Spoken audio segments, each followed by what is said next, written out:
संभल के मुद्दे पर अखिलेश यादव, राहुल गांधी और ओवैसी ने मोदी योगी के खिलाफ खूब फील्डिंग की थी, लेकिन योगी ऐसी ताबड़तोड़ बैटिंग कर रहे हैं कि अब संभल के मामले में ना अखिलेश नजर आ रहे हैं, ना राहुल गांधी, ना ओवैसी। एक तरफ संभल में योगी दनादन एक्शन ले रहे हैं, दूसरी तरफ अपने धुआंधार बयानों से सनातन विरोधियों के छक्के छुड़ा रहे हैं। आज योगी आदित्यनाथ अयोध्या पहुंचे, वहां भी वो सनातन और संभल के इतिहास का जिक्र करना नहीं भूले। योगी आदित्यनाथ ने अयोध्या में सबसे पहले हनुमानगढ़ी मंदिर पहुंचकर दर्शन किए, हनुमान जी की आरती उतारी और पूरे विधि विधान से पूजा की। योगी आदित्यनाथ ने अयोध्या के सिद्ध अशरफी भवन मंदिर में हुए महायज्ञ में भी हिस्सा लिया। वो करीब 1 घंटे तक महायज्ञ में मौजूद है। महायज्ञ में आहुति देने के बाद योगी आदित्यनाथ ने संभल और सनातन पर बड़ा संदेश दिया। योगी आदित्यनाथ ने यह भी साफ कर दिया कि अब सबको सनातन का सम्मान करना ही होगा। पहले देखिए आज योगी आदित्यनाथ किस तरह भारत में मंदिरों को नुकसान पहुंचाने वालों को निशाने पर ले रहे थे। और ये लोग थे जिन्होंने देश के अंदर सनातन धर्म से जुड़े हुए उन मान बिंदुओं को नष्ट करने का काम किया था। और क्यों किया था, उसके पीछे की नियत क्या थी? उसके पीछे की नियति अपने बर्बर कृत्यों को अंजाम देकर के पूरी धरती को नरक बनाने की साजिश का हिस्सा था, जिसके तहत कभी काशी में काशी विश्वनाथ मंदिर, कभी अयोध्या में श्री राम जन्मभूमि, कभी मथुरा में श्री कृष्ण जन्मभूमि, कभी संभल में कल के अवतार की हरिहर भूमि, कभी भोज में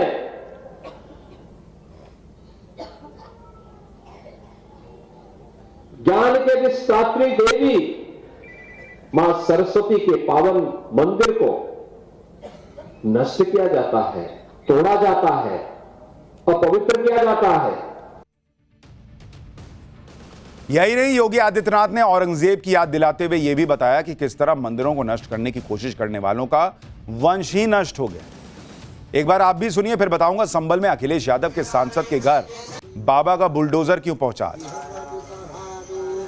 इन मंदिरों को तोड़ने से उनका कुल और वंश ही नष्ट हुआ होगा जिन्होंने इन मंदिरों को अपवित्र किया है।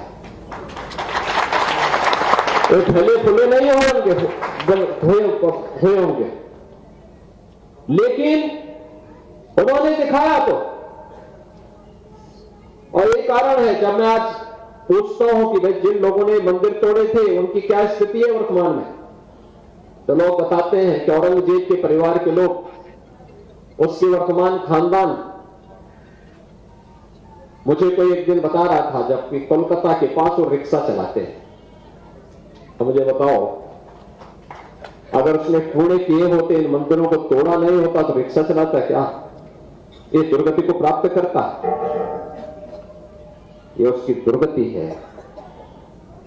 उसने ईश्वर की अवमानना की है। योगी आदित्यनाथ ने संभल और दूसरी जगहों पर मंदिरों पर हुए हमले पर यह बातें ऐसे समय में की हैं जब संभल में शाही जामा मस्जिद के सर्वे के दौरान हिंसा भड़काने वालों पर सख्त एक्शन हो रहा है। हर दिन सनातन को दबाए जाने से जुड़े नए सबूत निकल रहे हैं और संभल से समाजवादी पार्टी के सांसद जियाउर रहमान बर्क पर भी कानून का शिकंजा कसता जा रहा है, जिन पर सर्वे से पहले लोगों को हिंसा के लिए भड़काने का गंभीर आरोप है।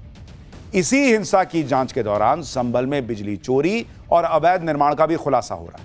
बिजली चोरों की बिजली गुल हो रही, तो अवैध निर्माण पर योगी आदित्यनाथ सरकार का बुलडोजर गरज रहा है। आज ये बुलडोजर सपा सांसद जियाउर रहमान बर्क के घर तक पहुंच गया। संभल नगर पालिका की टीम ने बर्क के घर पर हुए अवैध निर्माण को बुलडोजर की मदद से तोड़ दिया। घर के पिछले हिस्से में बनाई गई सीढ़ियों को गिरा दिया गया। सपा सांसद के घर पर हुए बुलडोजर एक्शन पर ग्राउंड जीरो से हमारे सहयोगी की रिपोर्ट देखिए, कैसे बुलडोजर चल रहा है सांसद के घर पर। फिर आपको इस बुलडोजर एक्शन की वजह भी बताऊंगा। सपा सांसद जियाउर रहमान के घर के बाहर आज फिर एक्शन देखने को मिला है।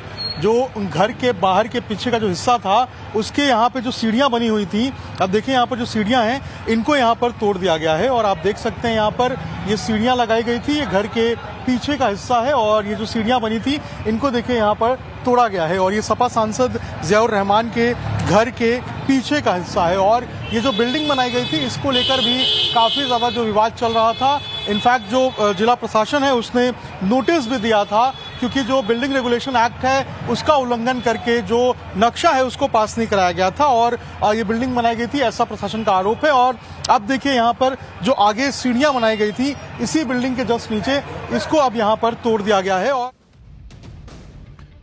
सपा सांसद जियाउर रहमान बर्क के जिस मकान पर कार्रवाई हुई वो पिछले 2 सालों से बन रहा है। आरोप है कि बिना नक्शा पास कराए मकान का निर्माण कराया गया। संभल प्रशासन ने जियाउर रहमान बर्क को पहले ही अवैध निर्माण के लिए नोटिस भेज दिया। Regulation of building operation act 1958 के तहत यह नोटिस दिया गया, जिसमें निर्माण नहीं रोकने पर 10,000 रुपए का जुर्माना और सजा का प्रावधान। गुरुवार यानी 19 दिसंबर सुबह 10 बजे तक बर्क को इस नोटिस का जवाब भी देना था। और जब अल्टीमेटम खत्म होने के बाद भी सपा सांसद बर्क की तरफ से कोई जवाब नहीं दिया गया, तो उसके बाद बाबा का बुलडोजर एक्शन में आया और उस मकान के उस हिस्से को गिरा दिया गया जो सरकारी नाले के ऊपर बनाया गया। लेकिन एक सवाल तो प्रशासन से भी है, इतनी बड़ी इमारत खड़ी हो गई, अब समझ में आ रहा है कि यहां पर अवैध निर्माण हुआ है। ठीक है, कुछ दिन पहले समझ में आया, लेकिन इतनी बड़ी इमारत खड़े होते हुए समझ में नहीं आ रहा था कि यह अवैध निर्माण चल रहा है। 24 घंटे के अंदर सपा सांसद बर्क के घर पर दूसरी बार कानून का हथौड़ा चला। एक दिन पहले ही बिजली चोरी के आरोप में उनके घर की बिजली काटी गई। बिजली चोरी के मामले में सपा सांसद के खिलाफ एफआईआर भी दर्ज हो चुकी है। और आज बिजली विभाग ने सपा सांसद पर 1,91,00,000 का जुर्माना भी लगाया है। बिजली विभाग की टीम को धमकाने के आरोप में सपा सांसद के पिता के खिलाफ भी शिकायत दर्ज कर ली गई। प्रशासन ने सपा सांसद के पिता की धमकी वाला एक वीडियो भी जारी किया है, जिसमें वो बिजली विभाग के कर्मचारियों को उनका कबाड़ा करने की धमकी देते सुनाई दे रहे हैं। देखिए एक बार। हमारी सरकार तो वॉल फैन दो, एक एग्जॉस्ट फैन, 2 वॉल फैन, और बदल जाएगा तो ये सरकार रहेगी ना तो तुम्हारा कमाल देख लो साहब, देख लो।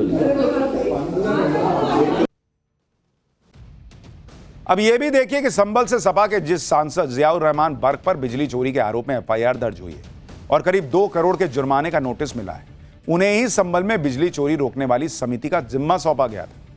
सपा सांसद जियाउर रहमान बर्क संभल की डिस्ट्रिक्ट इलेक्ट्रिसिटी कमेटी के चेयरमैन भी हैं। यह कमेटी का भारत सरकार की RDSS यानी रिवैम्प्ड डिस्ट्रीब्यूशन सेक्टर स्कीम के तहत आती है। इस कमेटी का काम इलाके में बिजली चोरी रोकने के उपाय करना होता है। लेकिन आरोप है कि संभल में खुद इस कमेटी के चेयरमैन जियाउर रहमान बर्क के इलाके दीपा सराय में 80% लाइन लॉस हो रही है। यानी जितनी बिजली की कुल सप्लाई के सिर्फ 20% हिस्से की रकम सरकारी खजाने में पहुंच रही है, बाकी 80% हवा में जा रहा है। संभल में योगी आदित्यनाथ का हर एक्शन कानून के तहत चल रहा है, इसलिए विरोधियों की भी खुलकर कुछ बोलने की हिम्मत नहीं हो पा रही। खुद को चौतरफा घिरता देख सपा सांसद जियाउर रहमान बर्क अब गृह मंत्री अमित शाह से मिलने का वक्त मांग रहे हैं। इससे पहले वो गिरफ्तारी से बचने के लिए हाईकोर्ट की दौड़ लगा चुके हैं और खुद को विक्टिम दिखाने की कोशिश कर चुके हैं। आज बुलडोजर एक्शन के बाद भी सपा सांसद बर्क ने एक बार फिर विक्टिम कार्ड खेलने की कोशिश की और सोशल मीडिया पर लिखा कि हक और इंसाफ की लड़ाई को रोकने के लिए किस हद को पार किया जाएगा।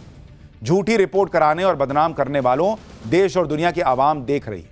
24 तारीख को संभल में जो कुछ भी नाइंसाफी हुई है, ये सब जो भी हो रहा है उससे ध्यान हटाने के लिए करा जा रहा है। आगे बर्क ने लिखा कि उनकी पूरी कोशिश है कि उनकी कौम के साथ जो जुल्म हुआ है उनको इंसाफ मिलना चाहिए। उनको इंसाफ नहीं मिल पाई, ये इसलिए हो रहा है। वो अपने लोगों की आवाज हमेशा उठाते रहेंगे और उनके साथ खड़े रहेंगे। वक्त हमेशा एक सा नहीं रहता, ये वक्त भी गुजर जाएगा। उधर समाजवादी पार्टी के मुखिया अखिलेश यादव ने तो संभल में बिजली चोरों पर हो रहे एक्शन पर ही सवाल उठा दिए। अखिलेश यादव ने कहा कि यह सारी कार्रवाई सीएम योगी के दबाव की वजह से हो रही। सुनिए एक बार। ये बीजेपी का मॉडल है,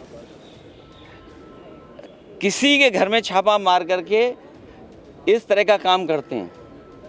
पूरे उत्तर प्रदेश में सबसे ज़्यादा बिजली को लेकर के गरीबों को परेशान किया जा रहा है। बिजली को लेकर के एफआईआर दर्ज हैं। आज ऑन रिकॉर्ड मैं कह रहा हूँ, ये बात आप निकलवाइए रिकॉर्ड। सबसे ज़्यादा बीजेपी के लोगों ने मुकदमे दर्ज कराए हैं किसानों पे, गरीबों पर, और जानबूझ करके। आपकी कोई सुनवाई नहीं है। अधिकारी उनके हैं, अधिकारी खुद हाथ खड़े कर देते हैं, कहते हैं हम पे ऊपर से दबाव है। ऊपर से किसका दबाव है? मुख्यमंत्री जी का खुद दबाव है।